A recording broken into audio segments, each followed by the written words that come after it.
Oh, Pete. Pete, I thought they were going to be friends.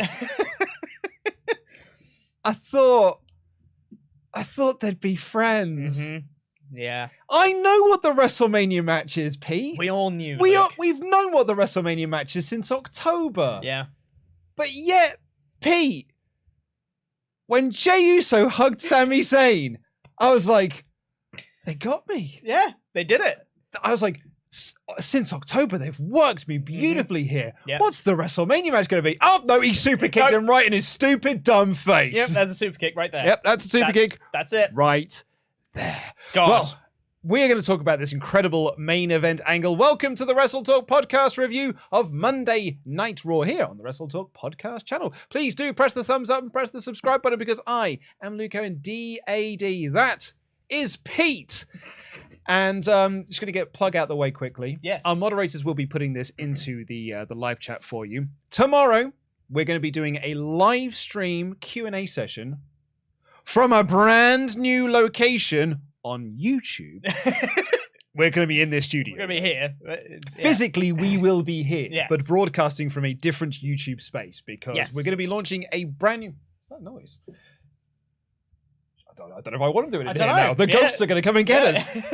Maybe they're booze because it's about video games. We're doing a video game movie channel, kind of based on the book that I wrote a few years ago. I'm doing some video essays. We're going to be recording them tomorrow in the next couple of days. So we're going to be doing a live stream Q&A from that channel. So we're trying to get ourselves to 1,000 subscribers because that's what YouTube wants us to do. Yeah. YouTube basically, if you're starting a brand new channel, is just like, get to 1,000 subs and 10,000 hours watch time, and then we can have a conversation about treating you seriously.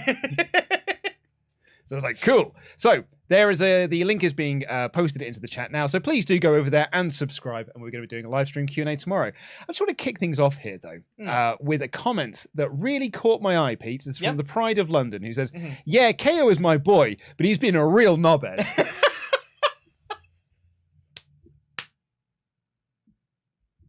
I like that a lot.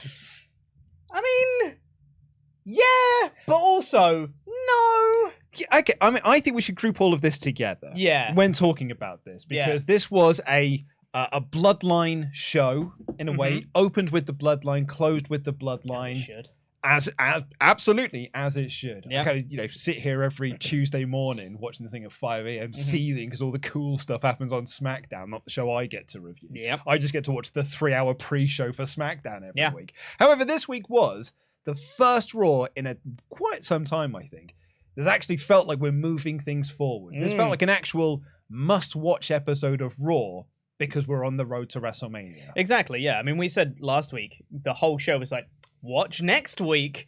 And you know what? I would have been real mad if this week's show was, watch next week, but they didn't. They actually did stuff. They paid off on stuff. They paid off on a lot of stuff. They said, like, well, Cena's going to be here in a couple weeks. We're going to have Logan Paul and Seth Rollins. We're going to have all this stuff on this show.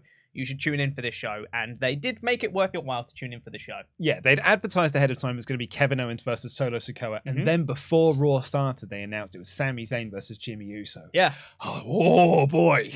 Oh, boy. Not even the news that Vince McMahon and his Addams Family mustache backstage could deter me away from being excited about Sami Zayn versus Jimmy Uso. I legitimately, when I heard that news this morning that Vince has a mustache now, I lost my mind a little bit. I was like, this man hates facial hair. What's happened? He's losing his mind. I didn't even think. Apparently he's dyed his hair as well. What? Yeah, he's dyed his hair. Like, not like green or anything like that, but has dyed it so it's not grey.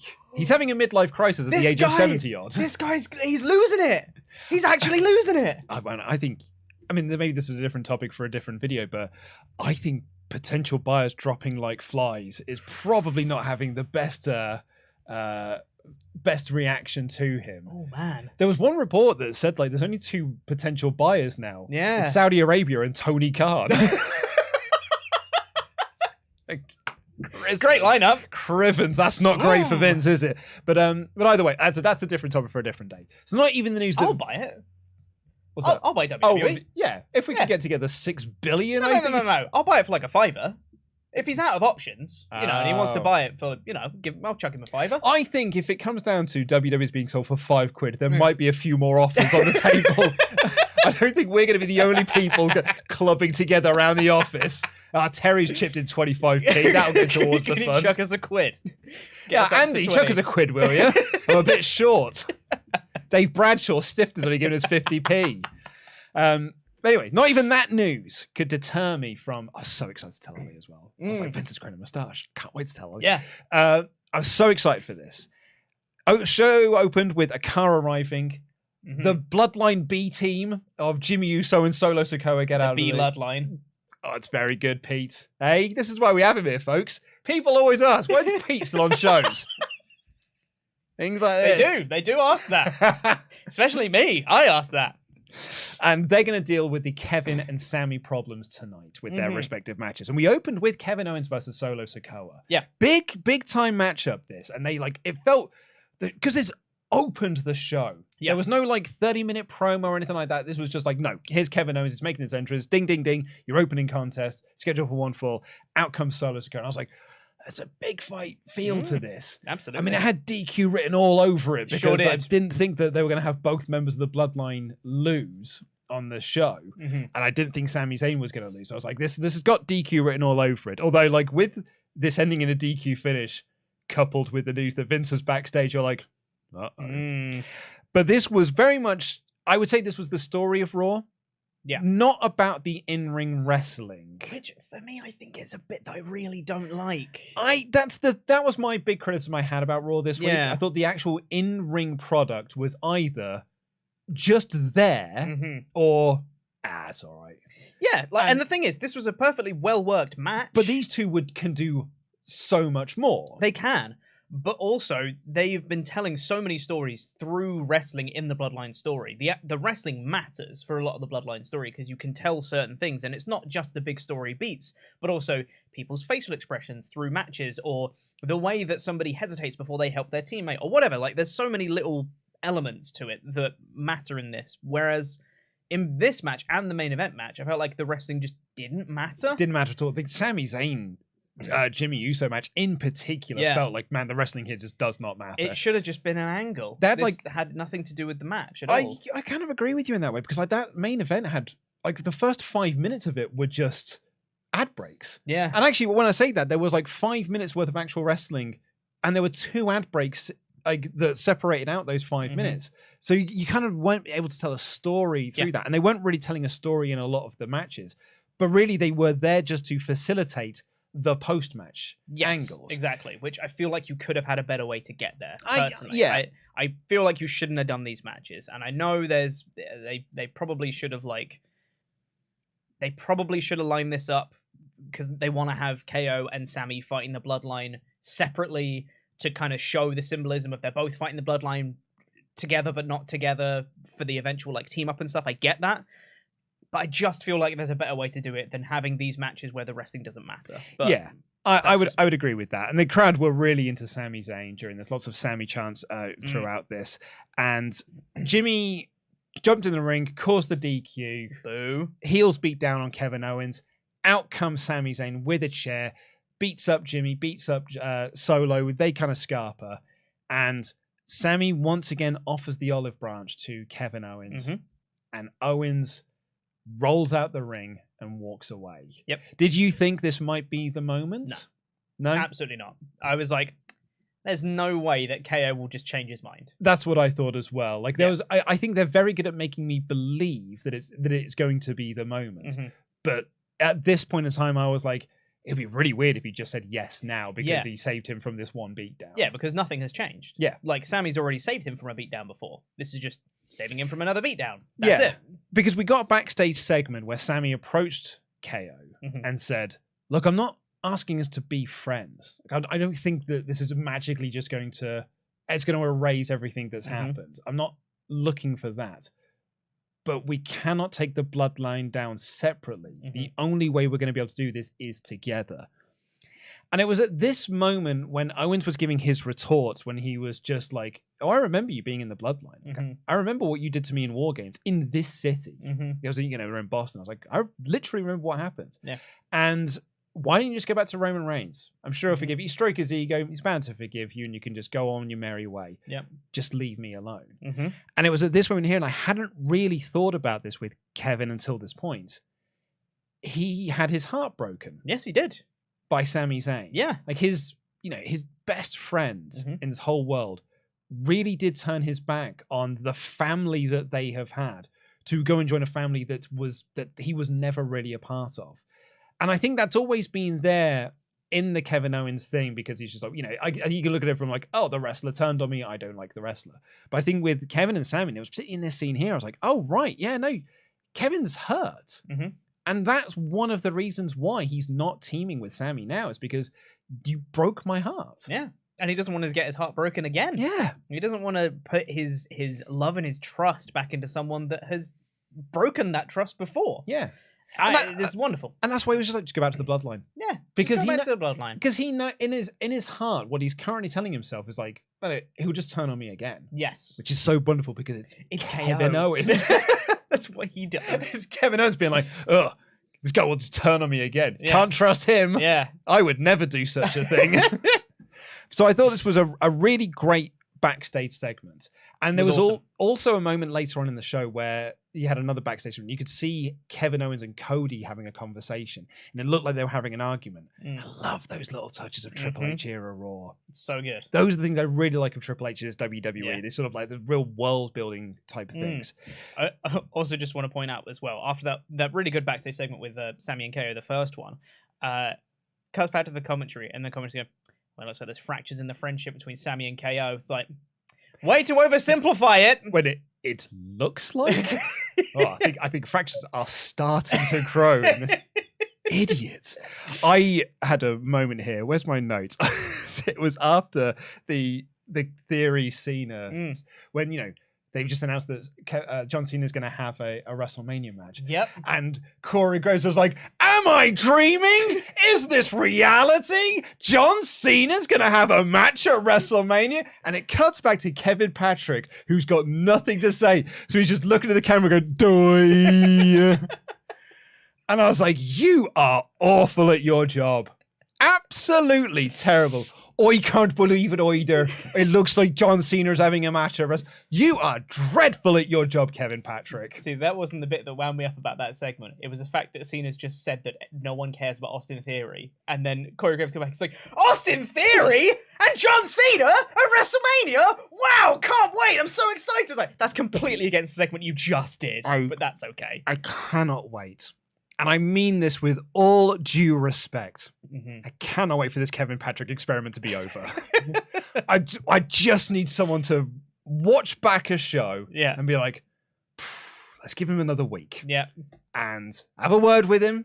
Just be like, look, we've got one more bite of this apple. Yep. But then I really think we're going to have to reconsider you as lead play-by-play. Yeah. Because I think he's a fine backstage interviewer. Fine backstage interviewer. He can do a squat like no one else. Oh, it's great. He's dead good at making people look dead tall.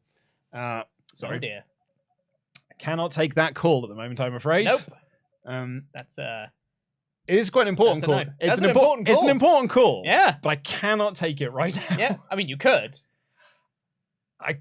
I'll fill for time. I'll talk about my thoughts. No, I'll call him after the show. Okay. I know what he's asking me as well. Yeah. But anywho, did you see they did that, Pete? There's a little teaser behind the scenes type action there. I wonder who he's speaking to. Yeah. This feels like we're setting up like a storyline, and we're really not. I cannot tell you enough how much we're not doing that. I cannot stress that enough. I know my laptop bleeped earlier. It's because Terry's asking me to send her a file, which I may have to do during the UltraChats.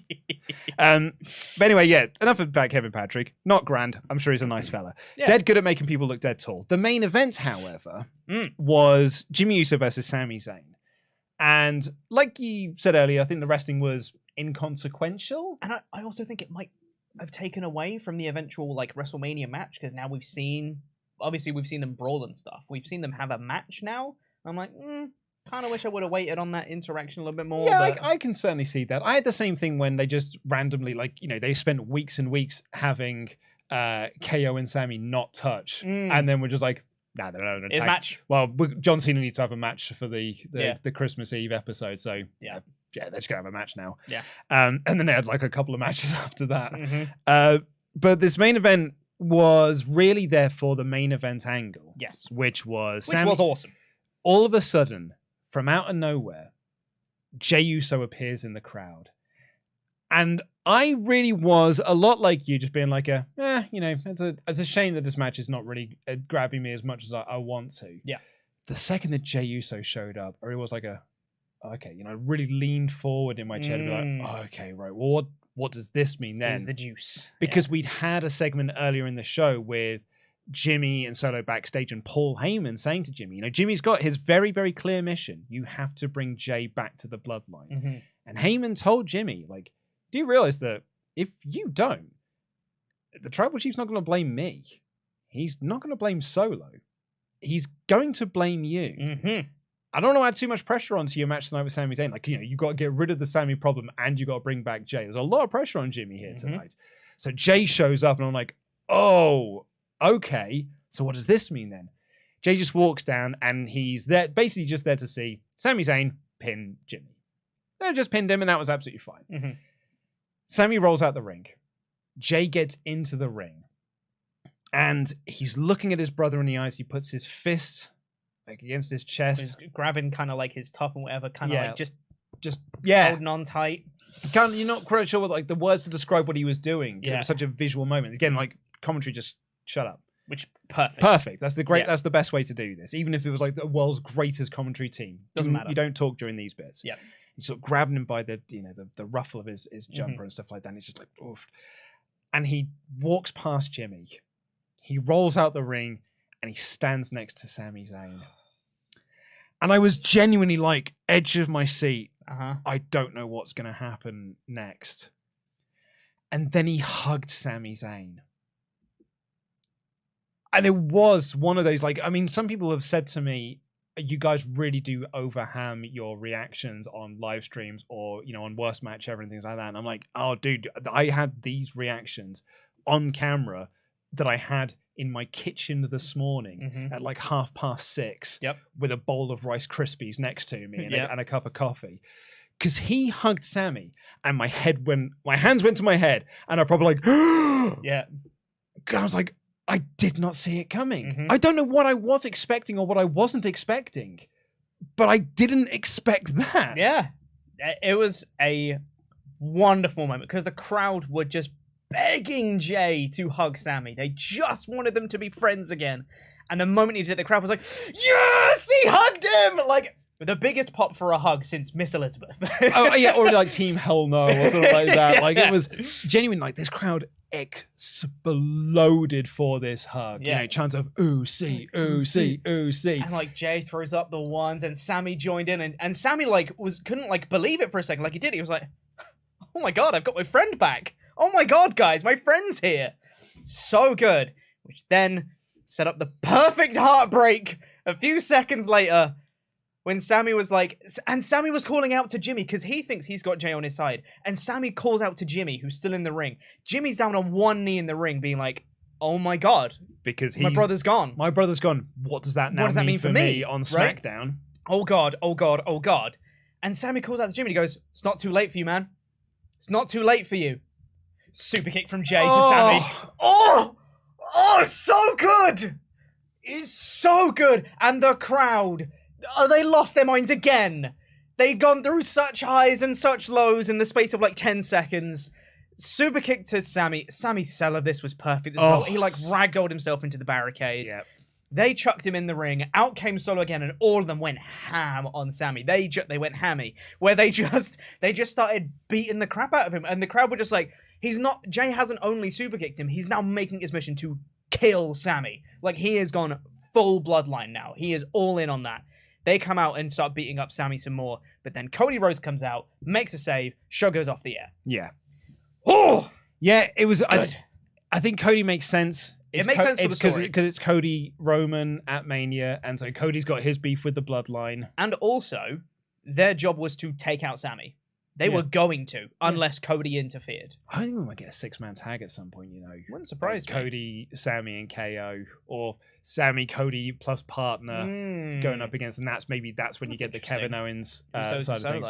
But then I want to really, I want to save that that Jey Sammy in-ring moment for WrestleMania. Well, you could get away with it and not have them interact. I mean, exactly. Do the CM Punk MJF 6-man tag thing. Like there are certainly ways to get around it, but like that moment when they're both in the ring together. I mean, you're right. You can structure the match so they never have that moment of that interaction, which I think would be spectacular. Yeah. But yeah, it was Cody Rhodes that came down to make the save. When Jey set himself up, he was in position to do the super kick. It was quite clearly telegraphed, and yet I could not believe it that he was going to do it because he just hugged him. Yeah. And I had all these thoughts racing through my mind. What does this mean for Mania? What does this mean for Jimmy? What does this mean for the Bloodline? Super kick. And I was just completely yanked from underneath me. Heads back on hand, being like, oh no! Yeah. I did, and I loved this so much. This was a great ending to Raw. This was so good. And the thing I love as well is it never felt like Jay's hug to Sammy was deceptive. Nope, it was a genuine 100% legit. It was a genuine hug. This was, I'm sorry for what I'm about to do. Yeah, it is. I'm sorry, I love you. Yeah, that's it. At that moment, because that's the theory, right? Yeah. And this has been sort of very much personalized, so I'm not going to take credit for like this was my thought. When I read it, I was like, oh, that makes so much sense. Jey has not done this for Roman Reigns. Jey has not done this because he hates Sami Zayn. Yep. Jey has done this to protect Jimmy. That's what it's always been about. It's what his acknowledging of him, acknowledging of Roman at Hell in a Cell, saying I quit, was because Roman put Jimmy in the guillotine. Yep. He did it to protect his brother. And when you kind of think back to all of the Bloodline interactions when it was Jey, Jimmy, and Sammy, it was, he's my brother. You're not brothers with him. You're brothers with me. Yeah. Like, we're what's tight. Like, we're an actual family unit. He's not one of us. Yep. And all of this entire storyline, and it's been right there, but it's never been the huge focal point kind of until now. It's Jey trying to protect Jimmy. Yeah. And move Jimmy in the right direction, or at least protect him from Roman's wrath, which he has felt firsthand. And knowing what was going to happen to Jimmy on SmackDown if Jey did not go back to the Bloodline meant that Jey has to go back to the Bloodline, even though he knows it is not the right thing to do. Yeah. It's perfect.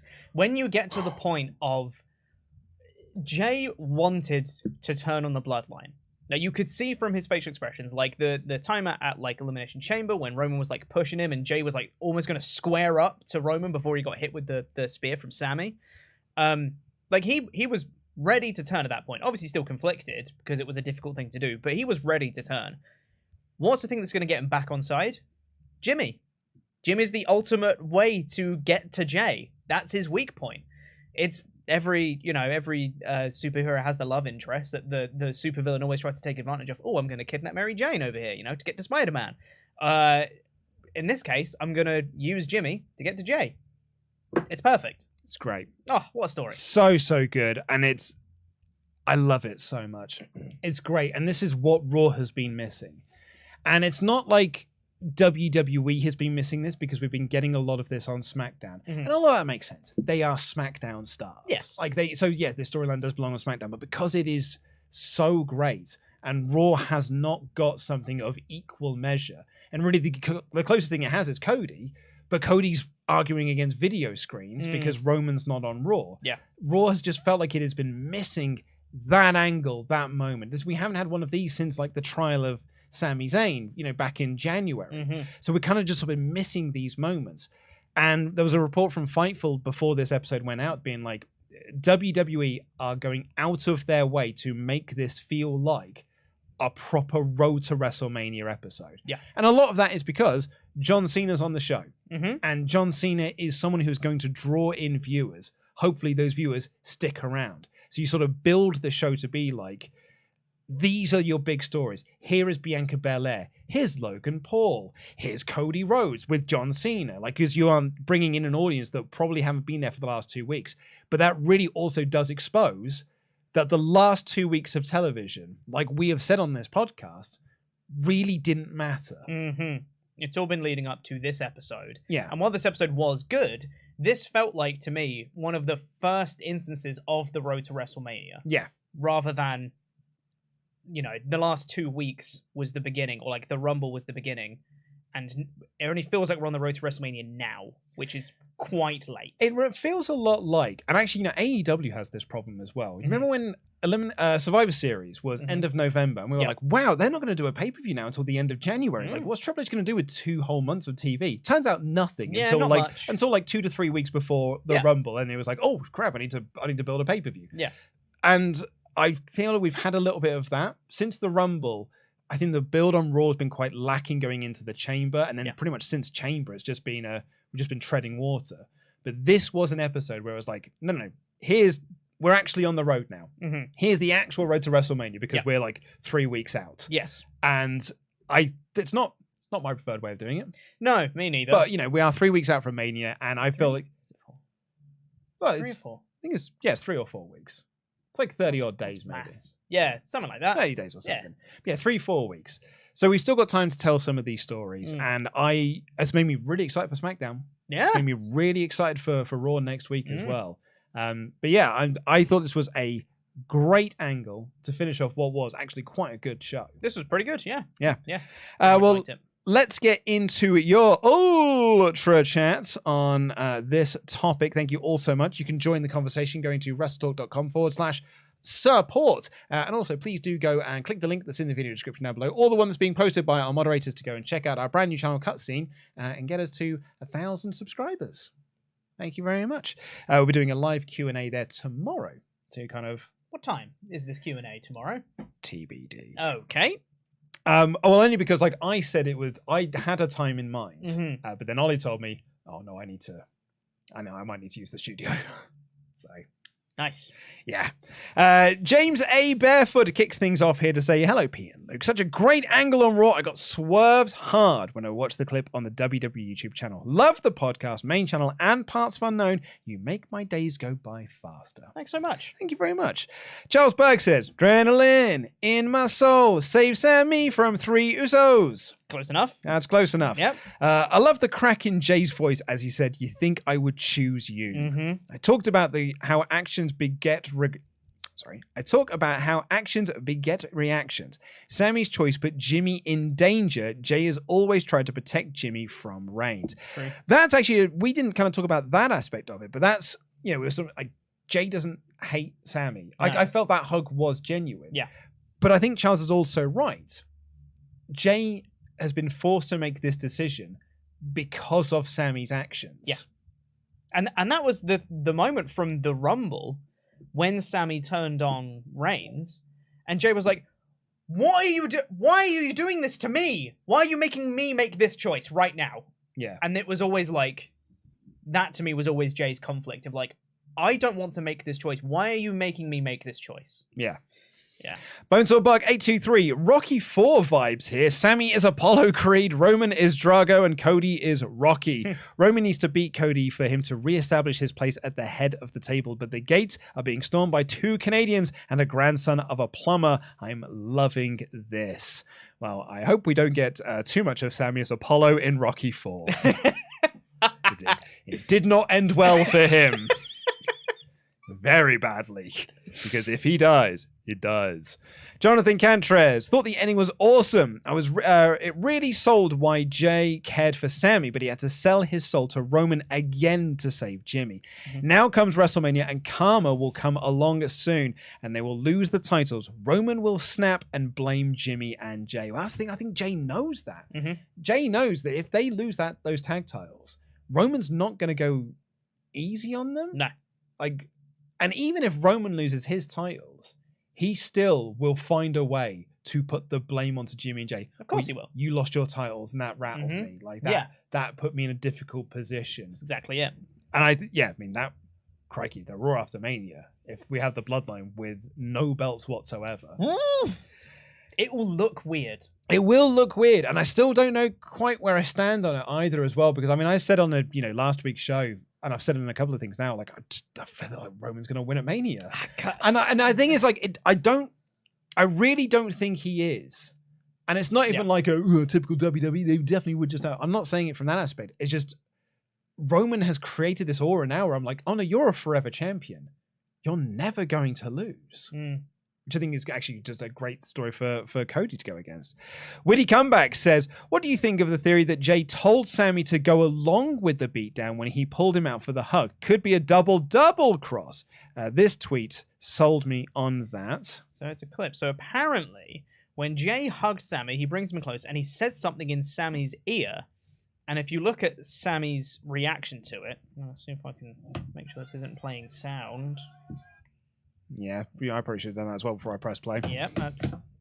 And then we'll see Sami's reaction to it after he brings him in for a hug. Not now, go away. Okay. Just looking at Sami's face. There's the hug. Brings him in. Jimmy's upset.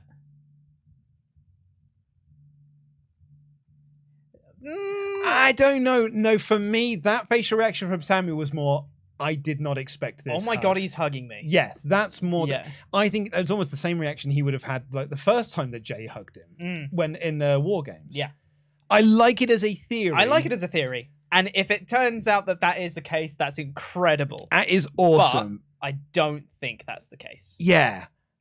I also wouldn't want it to be the case, I will say. That it's a double cross. I hate the idea of people being in on themselves getting beaten up. That story never works for me. I also think as well, like, there's a clear option here. It's Kevin and Sami versus the Usos. Yes. At WrestleMania the tag titles. Yes. Like, there's a very easy road for us to go down here. We're on it now. I don't think we need to Russo our way into Swervesville, where we are just doing swerves for the sake of swerves. Yeah, no, I think this was a legit choice. Yeah. A couple of more chats here. Jay Tuma has been a member for 6 months. He says, at some point, Jey versus Roman. Yes. SummerSlam. Yeah, or even before then. Like, I don't know how long Roman's going to be around post-Mania. That's the report, isn't it? That post-Mania, Roman's going to be like... I mean, Roman's a part-timer now. It's always worth remembering. He doesn't feel like one because he's such a part of the show because he has a faction. It's not like when Brock was champion and part-timer and he was just never around. Yeah. Roman always feels like a presence on the shows. Yeah. But, I think Roman's taking some time out, which is why I think... I mean, there's likely he'll be at King of the Ring because it's in a Saudi show. Yeah. So maybe you do it there. But yeah, main event of SummerSlam, maybe. I'd really like it personally if Roman stuck around for a bit longer post-Mania to Backlash, maybe to King of the Ring, whatever. But that's when you cut the Bloodline story done. So you tie up all the loose ends. You have the Jey versus Roman match. Solo splits off and does his solo thing. And then Roman's gone for like 6 months plus, maybe till the Rumble next year. Just have him gone for ages and just let that story finish. And then when he comes back, it's something different, you know? Roman comes back with a vengeance and he does something else. He's not the head of the table anymore. He's not the tribal chief. He's something else. Yeah. And he's a babyface. And he's a babyface. And he's going to be the top champion. He's going to beat Cody Rhodes, who's going to turn it. Yeah. Sounds great. And our last one here for now from Griffo Chaz, who said, did you see Cody and Owens talking in the back of the Elias segment? What we were talking about earlier. What if Kevin sent Cody because he doesn't want to admit that he wants to help Sami himself? That's not my read of that argument. My read on that argument, and obviously I could be very, very wrong. And this was how I read it to be, was that was Cody looking to try and play peacemaker. That was Cody going up to Kevin and saying, like, this, what you're doing is not working. Yeah. Like Sami telling Kevin that what you're doing is not working is one thing. Cody's an outsider to this friendship to come in and be like, look, this, what you're doing is wrong. Not wrong, but it's not the right way to go about this. And Owens, because he looked quite annoyed, by the conversation, was like angry because he probably knows that's right. But like we were saying earlier, is too hurt to admit that that's the right thing right now. And that's the same kind of thing. Cody is saying, like, we have to take down the Bloodline together. I'm going after Roman. You guys have to team up. You and Sami have to get together to take out the rest of them. It's the only way this is going to work. Whether it will stick, I don't know. That's exciting. A few more just come in here. Dan Shewell says, hey guys, new plan. Jey saved Jimmy from Roman. Usos retain at Mania, but Roman loses. He then becomes jealous of the Usos and starts to test them. Jey finally snaps and says, Sami was right about you all along, leading to his feud with Roman at SummerSlam. I like that, but the Usos should lose. I think you can do that exact same storyline with the Usos losing the belts. Yep. Ben Greenwood, this Bloodline storyline has been magnificent. Just before watching Raw this week, I thought that the momentum was slowing down, but this week completely pulled me back. I want this story to end for Jey more than Sami. He and Jimmy are who I am invested in. That's interesting. I want this story to end well for Jey, and I think the story does not end for Jey at Mania.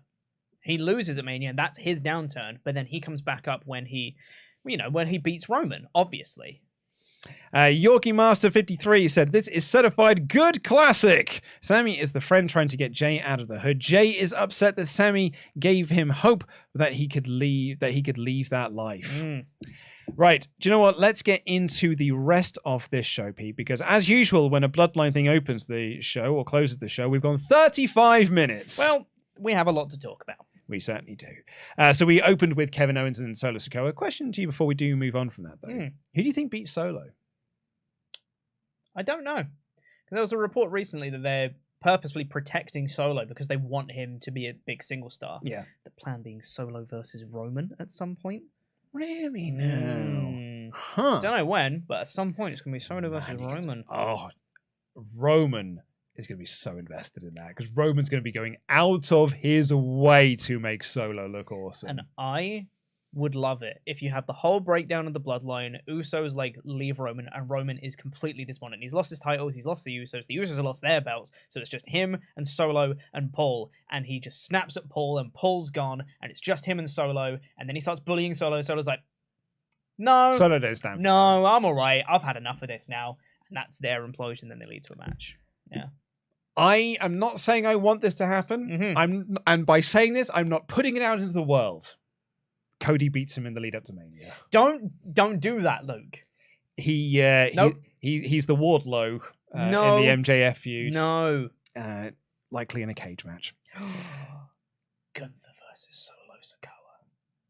I mean, dude, that sounds fun. I'm all for the three-way at Mania. Gunther and the Banger Bros. But, man, I wasn't big for Solo. Yeah. I want Solo winning some belt. At some point. It doesn't even have to be at this Mania.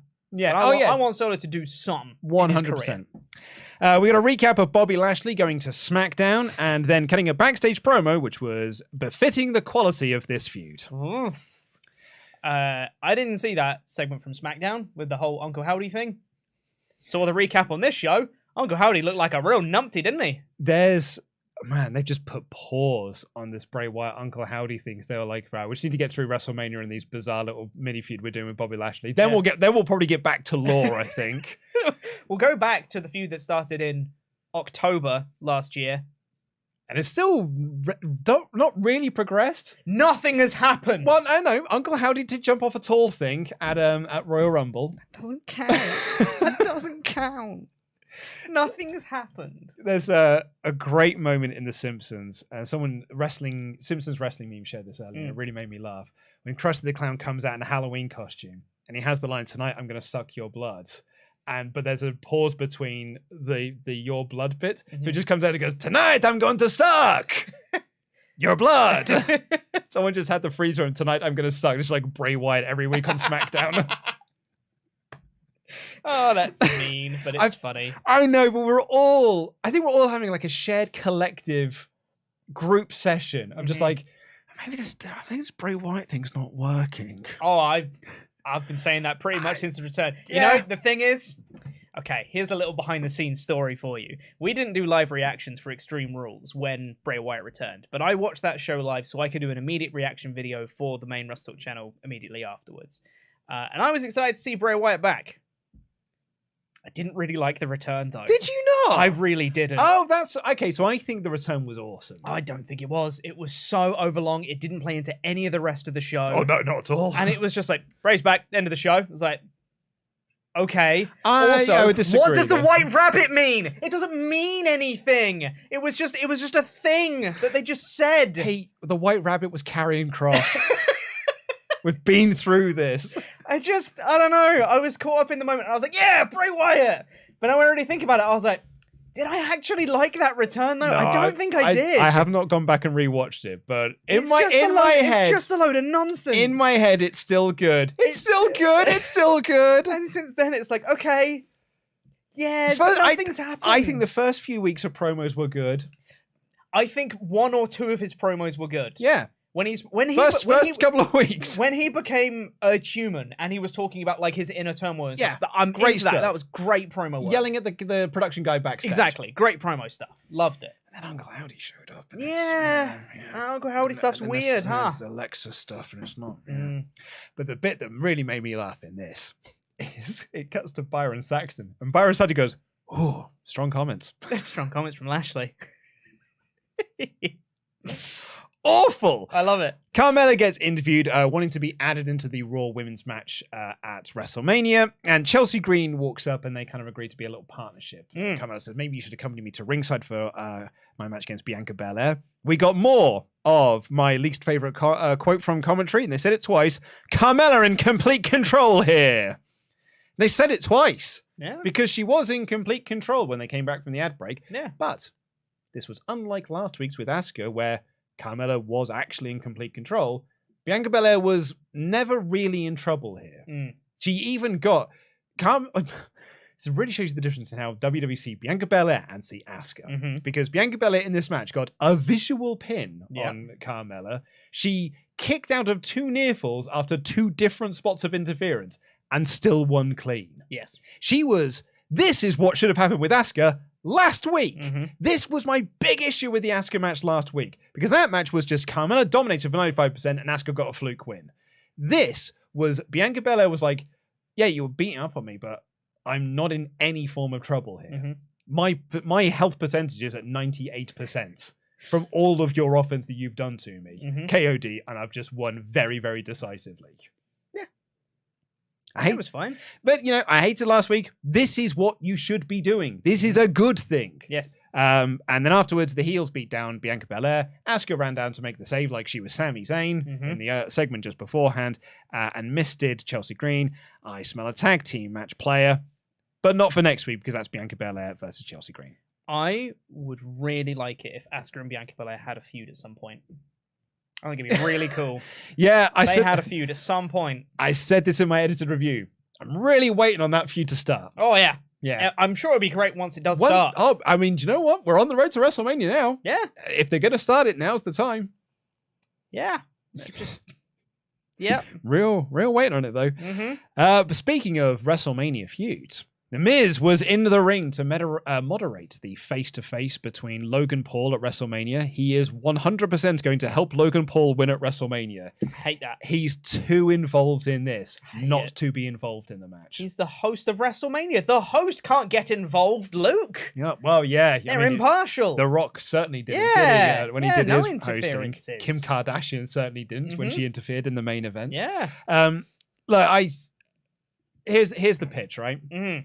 Miz helps Logan Paul win. Yep. Logan Paul is then not on TV because he's not actually a weekly character. You then do Miz and Seth at Backlash, and that leads to Seth and Logan Paul rematch in the Kingdom of Saudi Arabia. Hate it.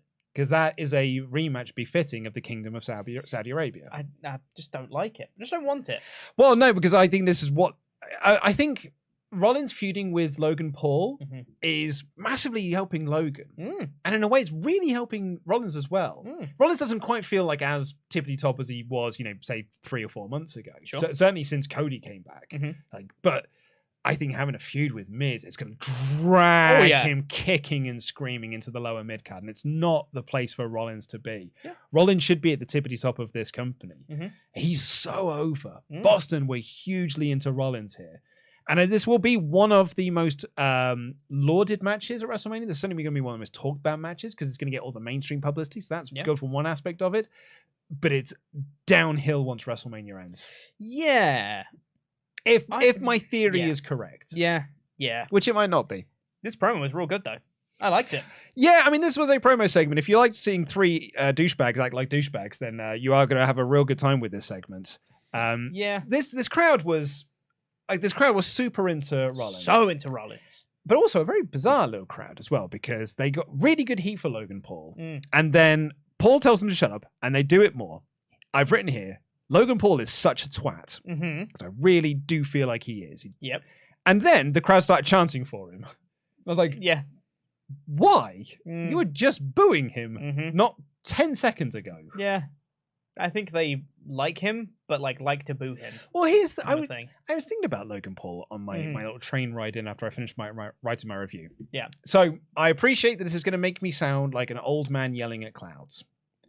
I did not know who Logan Paul was until he was in WWE. I did. He was a name that I have heard of, but I did not know him. I had no idea who he was, no idea what he's done. Don't have a Scooby-Doo what he has done outside of the four walls of WWE. Sure. However, I keep getting told he's a hugely popular person. And I've yet to meet anyone in person or in the chat or in UltraChats that have said, no, I watched Logan Paul's videos and I think he's really cool. What? No, because our viewers aren't 12. That's is that the what it is? Yeah. Okay, that was going to be my question, because I've never encountered anyone who's actually told me, no, I think Logan Paul's really cool. He's not. I see. It's because he's a knobhead. Right? I get you, right. Yeah. Okay, cool. Yeah. He's really into crypto. Yeah, I have heard that he's into NFTs. Oh, yeah. Which makes him even... I thought he was a bit of a douchebag anyway, but if you're an NFT bro, I think you are way more of a douchebag than I gave you credit. Yeah, he's more of a douchebag than I gave him credit for. Yeah. Crypto credits, if you will. Thank you. Very good.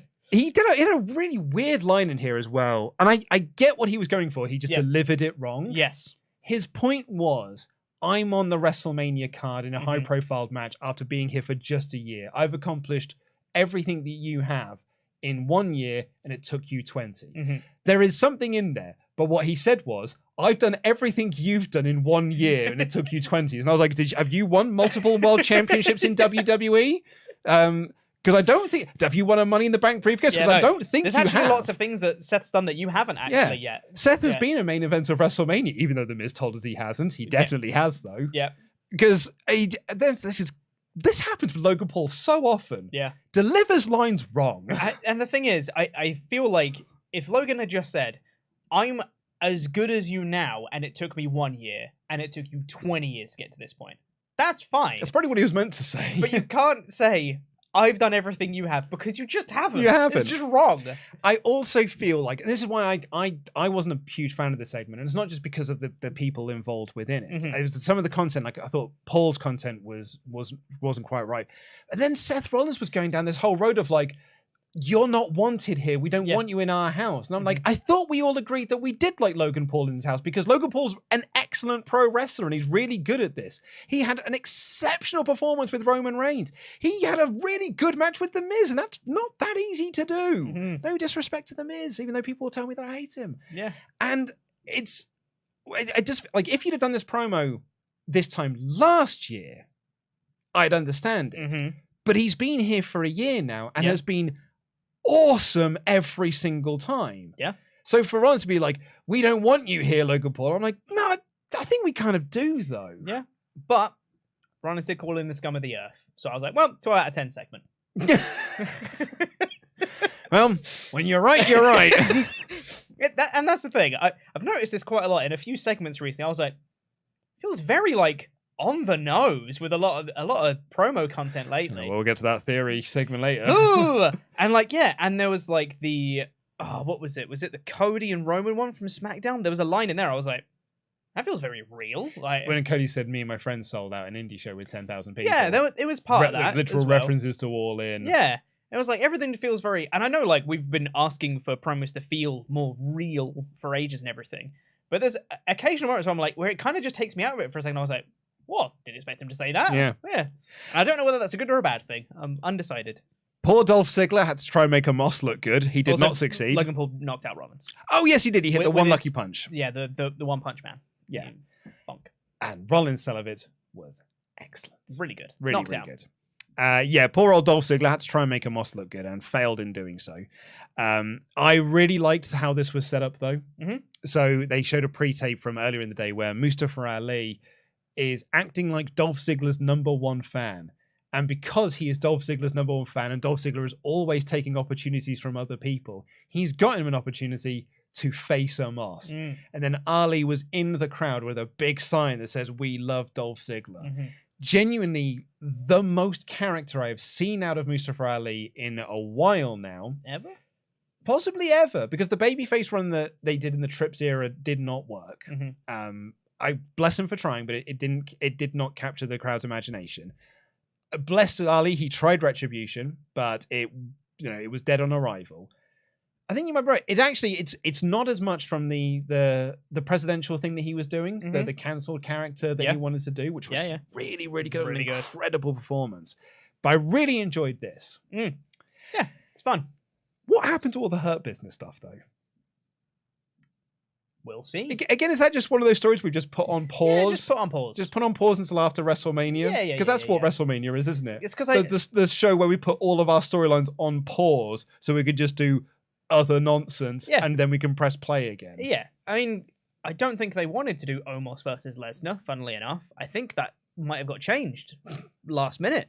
So then they're like, oh, this doesn't really fit with the Hurt Business story. We'll come back to it later. Yeah, we'll come back to that. Yeah. Baron Corbin wants to join the Maximum Male Models. I thought this was quite funny. This was funny, segment. Yeah. And they basically, Maxine says, yeah, I'll consider it if you can take out Chad Gable. All of the people in this segment were very funny. They were. I really liked them. Maxine has got the hots for Otis, and then Baron Corbin thought... Otis, sorry. And Baron Corbin thought they were talking about him. I was like, that's funny. Marseille and Mansoir, very funny, the way that they deliver their lines. And I think Maxine is really finding herself in this role, because when she first got brought up, I was like, ooh, that's a bit wooden. I don't think she quite gets it. Without LA Knight, she's been able to shine here. Exactly. And I think she's really finding this like over-the-top comedic character, and I think it's really working. Yeah, it's great. And actually genuinely made me excited for a Baron Corbin match. So, yeah, thumbs up to me, lads. Well, it would have. And then it said it's Baron Corbin versus Chad Gable. I was like, Shorty G, no. I got flashbacks. I was like, I'm not doing this again. We then got Bloodline backstage, the Heyman and Jimmy thing we talked about earlier. Finn Balor took on Johnny Gargano. They kind of were pitching this on Twitter to be like a big follow-up to their takeover match. This was not that, because this was, again, wrestling that was inconsequential because it was there to set up you'll never guess this, Pete. Edge returned. Whoa! And you'll never guess what he did. He laid out Finn Balor and stood tall. That's so crazy. Yep. He never does that. Crikey. Do you know what? When I think they're going to zig, they just zig. Every time this company really does take me by surprise. See, the thing is, ordinarily... I hate this feud so much. Ordinarily, I'd be like, oh my god, Johnny Gargano got a big win on Raw. That's awesome. I love that. I love Johnny Gargano. I'm glad he's got a big win. At this point, I'm like, give Balor a win. Come on, guys. But it didn't feel like Johnny Gargano won. No, because exactly. It felt like, as always with this feud, Edge won. In matches he's not even involved with, Edge won. Even in matches that Edge loses, it feels like Edge wins. So sick of this. And this is proper diminishing returns, quite figuratively and literally. Yeah. Because Edge just goes off TV for a week, then comes back and it's meant to be like, oh my god, Edge is back. It's like, we've been doing this time after time after time. Yeah. And I'm really over it now. Yeah, I also thought this was weirdly staged in the Edge's music hits, so Ripley and Priest went up the stage to try and cut off Edge. He comes out from behind and costs Balor the match. And then he gets in the ring, and then there's this whole thing, and then he's back and forth, and he spears Balor, and Ripley and Priest are just on the outside of the ring. It's just like, get there. in! Yeah, they just sort of stood there being like, what do we do? If only I could do something about this. Suddenly, the force field from the Zombies match was back, and they couldn't get in anymore. Yeah, this was no good. Yeah. Dexter Lumis was also there. Yeah, he was, wasn't he? Yeah, well, he's out with Johnny Gargano, isn't he? Sure. Christian has and always has been the better of the two. So, I'm not saying that Vince is back in creative. I'm not saying that Vince is back. Mm-hmm. I'm not saying that Vince is having a hand in production. Mm. I'm not saying that Vince is in the writer's room. Mm-hmm. I'm not saying that Vince is pitching ideas, although Brock versus Omos sure does feel like one. Yep. I'm not saying that at all. According to the reports, he was in Gorilla all night, but it was Triple H making all of the decisions and all the final calls. Yep. However, what happened next was we had a recap of Cody and Roman on SmackDown. Mm-hmm. Then Nikki Cross made her entrance. Yeah. Then we got a promo for King of the Ring. Yeah. Then we got Byron Saxton interviewing Edge. Mm-hmm. Then we got a recap of Piper Niven versus Candice LeRae from Raw last week. Mm-hmm. Then we got a recap of a YouTube clip where Niven attacked Candice LeRae. Mm-hmm. And then we got Piper Niven making her entrance for her match with Nikki Cross. I'm just saying we haven't had this since Vince was here. We haven't had these pacing issues, gang. This does not happen in the Triple H era of Raw. No. And and I'm not saying this was a Vince call, but it just seems incredibly coincidental. This happens the first time since Vince has been gone, happened on the show where Vince was back. Also, this match went like a minute. And it was not very good. Also, like, I've written here, oh man, you can tell Vince is back. And the commentary then said, well, Piper Niven's dealing with unfamiliar phone Nikki Cross. I was like, what are you talking about? What are you saying? What? Of all people, of all two people in the ring to say that in a match. What the hell are you talking about? I missed that. That's hilarious. And then Niven won quickly. Do you want to know the bit that I loved? What's the bit you loved? Corey Graves at the start of this match. Nikki Cross is attacking Piper Niven before the bell rang. Piper Niven was just on the apron. She starts like grabbing him, being all crazy and stuff. And commentary was saying, oh, she better watch out there. She's going to get herself disqualified before the bell even rings. That's not how matches work! That's how DQs work, mate. You can't do that! We had a backstage segment where Rick Boogs... I had a bit of an epiphany in this segment. Oh, yeah? So I've been, There's so much more of this show to go. I know. Actually, not that much. There's only 2 more segments. When Randy Orton was out, mm-hmm. and they just sort of replaced Randy Orton with Elias and hoped that we didn't notice. Yeah. And I was like, oh yeah, you're just budget Randy Orton. Mm-hmm. You're a budget RK bro. Yeah. Matt Riddle's been gone. Yeah. So I feel like they've now just replaced Matt Riddle with Rick Boogs. So now it's RK bro with Rick Boogs and Elias. They've just we need to replace him. It's just like it's the sugar babes of wrestling storylines.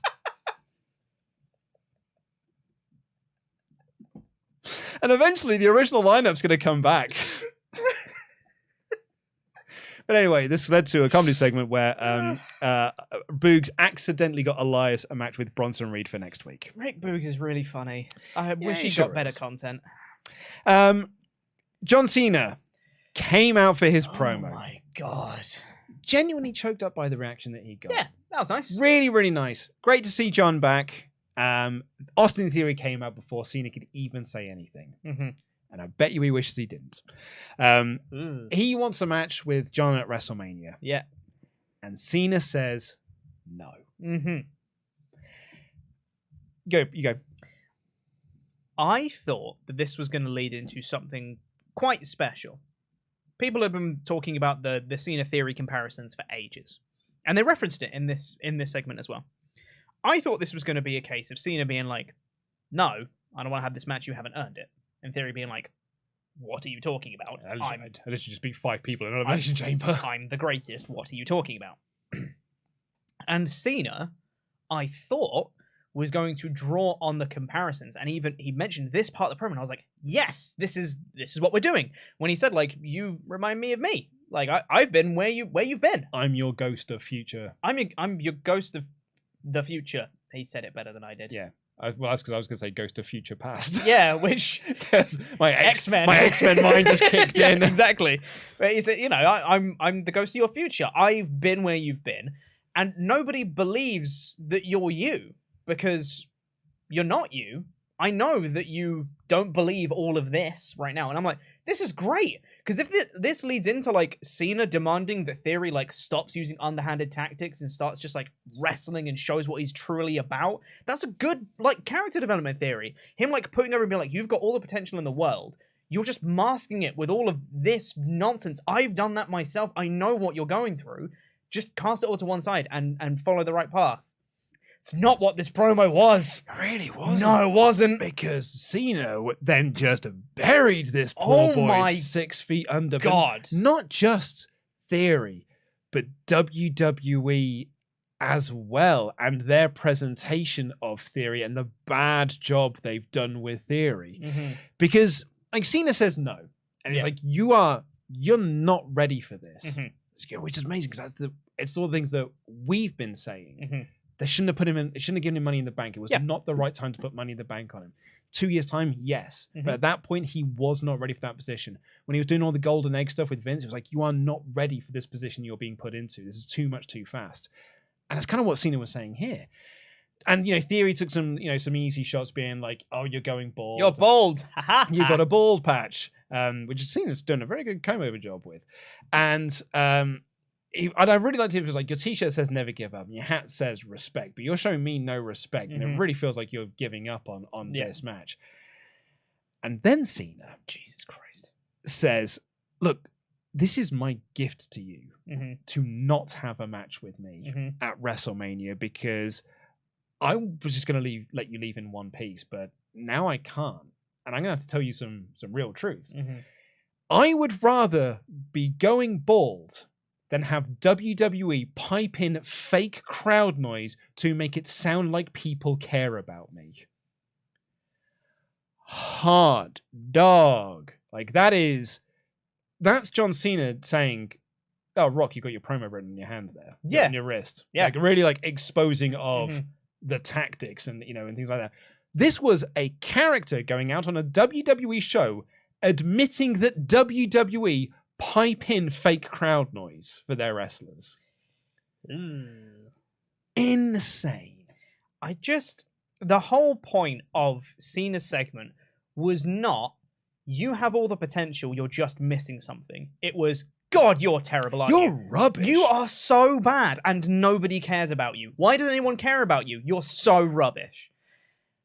I really did not like this segment at all. I actually did. I hated it. I actually really like this. I thought Cena's promo, like, because again, it felt like very, very real. I thought it was like, it's not the John Cena that we usually get, which is the John Cena that shows up and goes, whoop-a-doo, poopy trim, and all this sort of stuff. But this was like a very Cena burying someone on the mic is not the normal Cena we get. That's in a different type, though, because usually that is just like, you're poopy, and also you're terrible backstage, like that sort of thing, and I'm going to beat you because I need to get the rub. But this was more just this was a complete decimation of the Austin Theory character. Yeah. That we have now got 3 weeks to almost rebuild. And maybe this is what Theory needs in order to come out of this. Because I think he's winning at Mania. And I hope he does. I think he is going to beat John Cena at WrestleMania. And that is going to be that's going to make this promo feel even more epic because he proved John wrong, particularly if he wins clean, which I think he should do. I mean, there's time between now and Mania. They've got a few weeks. If they can tell this story of Theory kind of almost accepting what Cena said and being like, all right, yeah, I am kind of hiding behind this mask and everything. Hiding behind this mask and everything. And he starts coming out and is wrestling more babyface. Maybe he goes clean shaven again to show that difference in his, his mentality or whatever. There's something there. You can get there without Cena burying him on the way. There's no need for this at all. Honestly, that line was a real killer. Oh. Like that, the whole of WWE pipes in crowd noise for you because people do not care about Austin Theory. For me, like, you are a failed experiment. It ripped the veil way too far off. For me. Yeah, maybe. It was just it didn't make Theory look good or like a credible challenge. It made Cena go like, no, don't care about you. I mean, even when he said like you're in a lose-lose situation because you either lose to me and you lose everything, or you beat me and then you got to come out on the Raw after Mania, and I'm not going to be there to get you reactions. You're going to have to do that on your own. Yeah, that's a lose-lose situation for you to be in. It should be whatever. Like if he beats Cena, then he should be having the whatever. He's literally saying, if you beat me, it doesn't matter. In some respects, yes. Like this is why I don't like. But I think as a starting point, like maybe I think we'll see where we are in 3 weeks' time. Let it play out. Let it play out. Yeah. If we're at the end of 3 weeks and John Cena's still cutting these promos, I'm like, I probably wouldn't have gone in this direction. But I think it's a starting point. Yeah. I mean, I don't know how many shows Cena's on, which is going to be my other problem that we might have with this feud is 100%. It's another wrestler that's having a feud with a video screen. Yes. We've got a lot on Raw. I I hope that we're going to get more of Cena. I hope we do. Me too.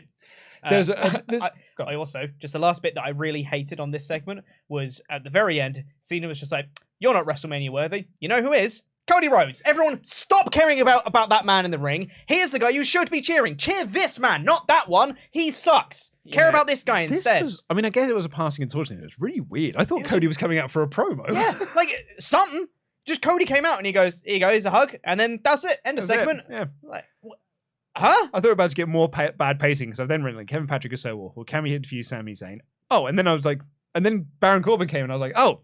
Also, there is no Cody promo. There is no. Where did Cody go? Nothingness. Yeah. Oh, where did Cody go? Yeah, it was just very weird, very weirdly paced, very weirdly timed. I didn't vibe with this segment at all. There was a tweet about this though that really did make me laugh, which is that something had changed in Cena's brain after that Punk feud because he used to call people stupid meanie faces with Wendy's hair. Ever since then, anyone that even looks at him tells them your fake character is stupid and you suck at your job. See you at the pay-per-view, you dumb bitch.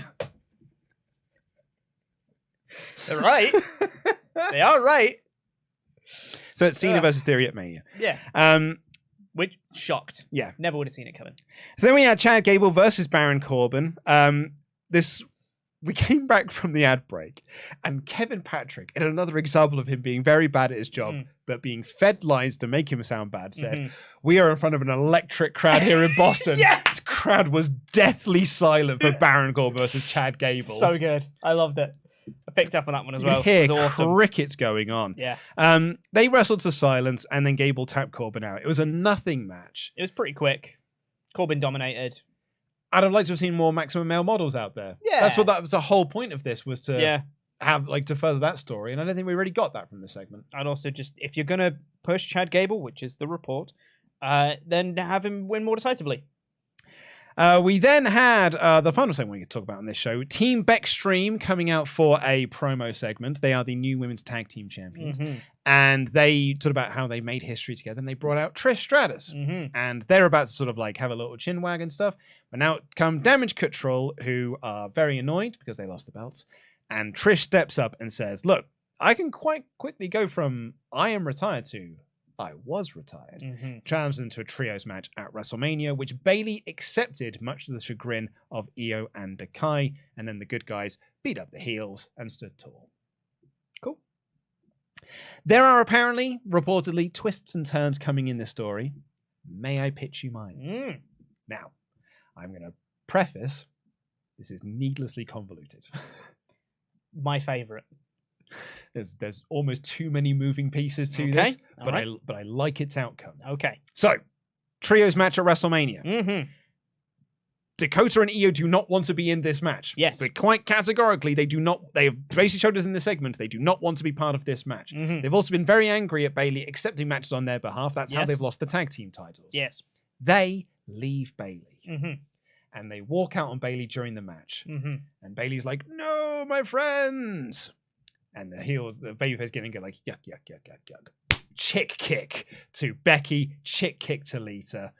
Bayley still wins. And you can split it off then into Team Backstream versus Bayley and Lita versus Bayley and Trish rather, versus Dakota and Io in a 3-way feud over the women's tag titles. I don't hate it. And when you say there's twists and turns in the story, you mean there's one twist and it's at Mania. There's 2 twists. Damage Control leave Bayley, that's not a twist. Yeah, well, it's a twist in the tail. Sure. I'm not saying it's a swerve. Yeah. I'm saying it's a twist in the tail. Sure. It's what I would do. But we'll see where it goes. But that was Raw. With the main event that we've already talked about. I had a fun time with this show. And I think part of that was, though, it's the first Raw in ages where I come over being like, oh, wow, that was worth watching. Yeah, this felt meaningful. Even if the wrestling didn't feel meaningful, the actual story progression did.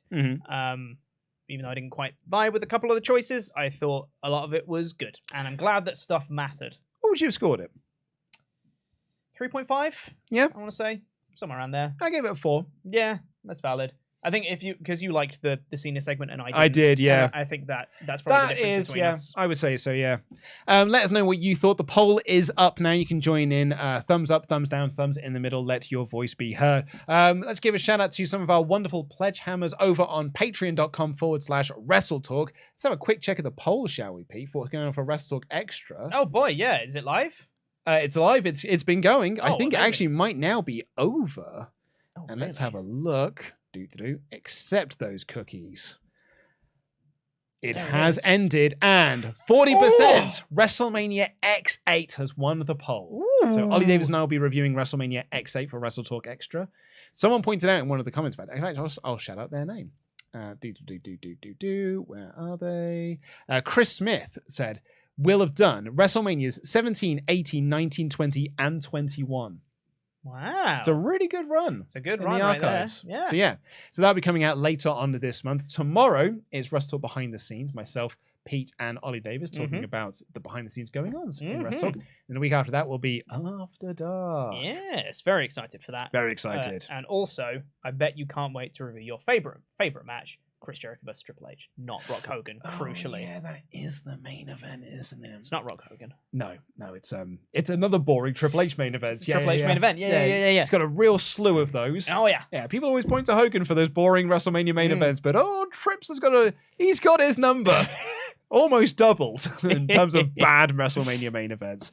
But we've also got our very special $25 and above Pledgehammers that get shouted out on this very show, like the Venerable Jesse Venable, the Cleaner, Kenny Sharp, the British Bulldog, Philip Boyd J. Smith Jr., WrestleTalk's personal ring announcer, Rodrigo Benitez. He can last Sean Fur longer than you in the ring, Starbucks, Stephen Costa, Shield Maiden, the Zornice, Will, the MS Warrior Stewart, Andrew Grifford, the Big Red Dog. Andrew Gifford. That's what I said. You said Grifford. Oh, sorry. Andrew Gifford, the Big Red Dog. That rhymes with Clifford, you see. I see.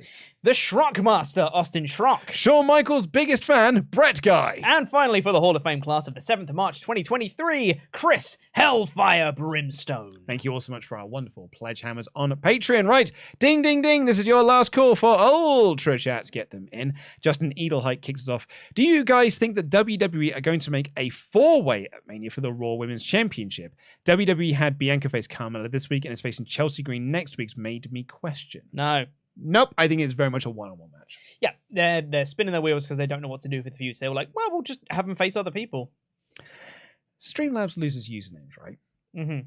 And this next one has an opening sentence that really upsets me about that. Oh, dear. Because this is another unknown user, and their first sentence is, I hope my username shows up like it didn't yesterday. Anyway, this person can use, please do let our moderators know. Said, Gargano's win being a backdrop to a 7-year feud makes me think Vince does still have some control. Got no reaction, not appreciated by fans or the company, so it's time we went somewhere else, I think. Well, I think see. that is a bit late now. Yes. He signed a new deal with WWE. 35 Antonio, funniest thing on the whole show was USA censoring Holy S and F Logan. And not F Logan. Vince clearly grew with a mustache so people wouldn't recognize him backstage. Cena teasing retirement on Twitter. Also, I can't believe Luke is defecting to GIR on Pete's birthday of all days. How dare you. I didn't say contract tampering, Pete. I don't know why you keep mentioning this. I didn't say those words. I don't know what you're talking about, Luke.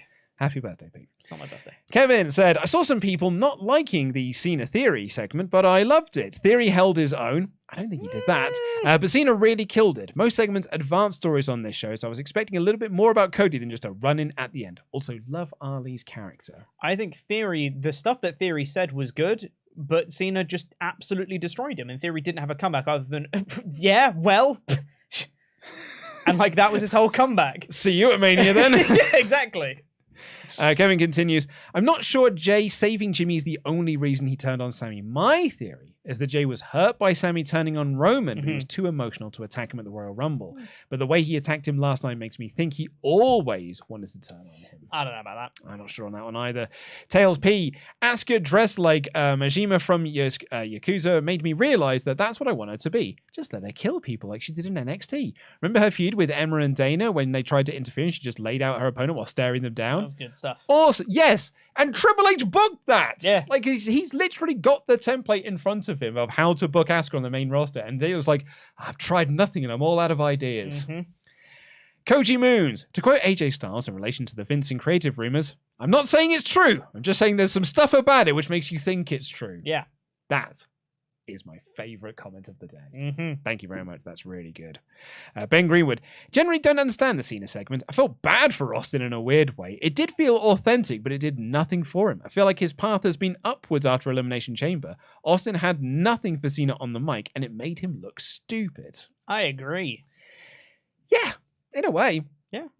Martial Arts, what an awesome show. Cody, Sammy, Seth, Gunther, Drew, Cesaro, Malachi Black, Bryan Danielson, Eddie Kingston, all of them and more have been part of WXW 16 Karat Gold in the past. And this weekend is at it again. You're missing out and you are missed. Thank you, Marcel. You know, 1 year I might go. Yeah, I know. Well, Ollie's now, I think, he said on the Revolution yesterday, he just wants WWE to shut WXW now so we can stop these chats coming in. And if WWE can't do it, I wonder if Ollie will just do it himself. Just, or he's always looking for new investments. He's just going to buy WXW and just shut it down. Yeah, that's the best way to use it, I think. Or just to stop Dan and Martial Arts once a year asking if we're going to come to 16 Karat Gold. Yeah. Tom Solozano has gifted 5 memberships. You are awesome. Can we do 5 claps? Let's do it. Terrible audio. Charles Berg, I need some advice. Why did my last Cody lyric kinda work? I thought it just had to be 7 syllables. Saved Sammy for 3 Usos is 7. Trying to put together a full version, but the hook would be, my father said when I was younger, he got a bicycle. The reason it didn't quite work is because the syllables don't quite fit together. Even though the syllables technically fit, the flow between the words doesn't quite work. That's the one. Adrenaline in my soul. Like that's 3 syllables right there. Adrenaline in my soul. Save Sammy from 3 Usos. It's like it's a 3 Usos. It's a weird. It's there's a grammatical term for it when you have 2 vowel sounds next to each other. Can't remember. Yeah. But it doesn't quite work, yeah. And lastly here for now, Joseph Ray's been a member for 19 months in a row, said, hey guys, Luke, since you're a cool nerd like me, what's your new thoughts on the new TMNT movie announcement? I think it looks like it'll be pretty all right. I have not actually watched it yet.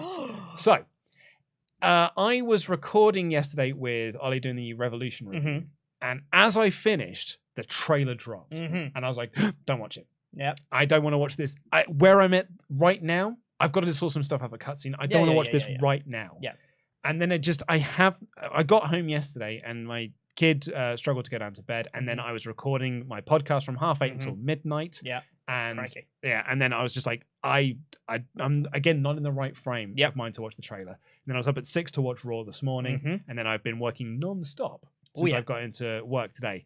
So I just have not found the time to watch it yet. But I did have an extensive chat about it on my my other Patreon show that I do. Because the toys were leaked a couple of weeks ago. And I love the Mitchell versus Machines animation style. So I love the fact that they've got them involved. I think it is a wicked cast. As a TMNT head, I'm just like, oh man, Leatherhead, Mondo Gecko. They're like, you're bringing out all the cool characters. Like I think it's gonna be a really, really fun celebration of TMNT and stuff. And I love any iteration or new take on the Turtles. So here's a weird comparison that I don't know if is going to work here. Is it going to be like how Spider-Verse was to Spider-Man? That kind of love letter to that franchise. I feel like it might be. Like even the logo, when me and my friend Ash were talking about it on our podcast, like the logo for it, Mutant Mayhem, and I was like, this looks like a 90s reboot of Turtles after the franchise had been flagging since the death of the 87 series. Yeah. And they're basically been like, what can we do? We'll call it Mutant Mayhem, and they created this big logo for it. It's like, we'll release a whole new set of toys and and they were and then no one buys the toys. That's kind of the vibe I got from it. It felt like a big 90s reboot of the series. So I'm very curious, and what I've heard is that the trailer is genuinely quite good. I'm really cautiously optimistic. Also, the unknown user was Nathan Coley. Thank you, Nathan. A 2-vowel sound is a diphthong. Yes, it is. Which is a funny word. A diphthong. Diphthong. I'm watching a lot of Great British Menu at the moment, and they keep talking about foams and stuff that are called espumas. Which is silly word. The chef there with a courgette espuma. Just every time I look at my wife and go, spoomer's a funny word. Okay, spoomer. And then later on, like in one of the guests on there said, what is a spoomer? And Tom Kerridge just went, oh, it's the Spanish word for foam. And I was like, oh, you cheeky bastards. You've just been doing foams. You've just been doing parsnip foams this whole time. Then lying and saying it's a spoomer. Anyway, the poll. Yes, let's do that. I'm going to end the poll. It is very favorable this week. We have got 76% saying thumbs up, 21% saying thumbs in the middle, 2% thumbs down. I think that's fair. That is a very, very good score for Raw this week. Yeah. But that is all we've got time for on this show. Our moderators will be putting out links to our brand new channel that we're going to be launching, Cutscene. I'm going to be doing video essays, like 20, half an hour, minute essays about video game movies. We're going to be launching that in April. We're going to be doing a live Q&A session tomorrow to kind of talk about the project a little bit more as we try and get our way to 1,000 subs as quickly as we can so YouTube will like us. And please do click subscribe if you are first time here, because tomorrow is the next episode of Worst Match Ever. I can't wait. It might be the best one yet. Yeah, I think so. I think it might be the best one yet, and I cannot wait for you all to see it. But that's out tomorrow. Did come out yesterday because of the Revolution review, so tomorrow at 3 p.m. Thank you all so much for watching. I've been Luke, I'm in DAD. That has been Pete. Jam that jam.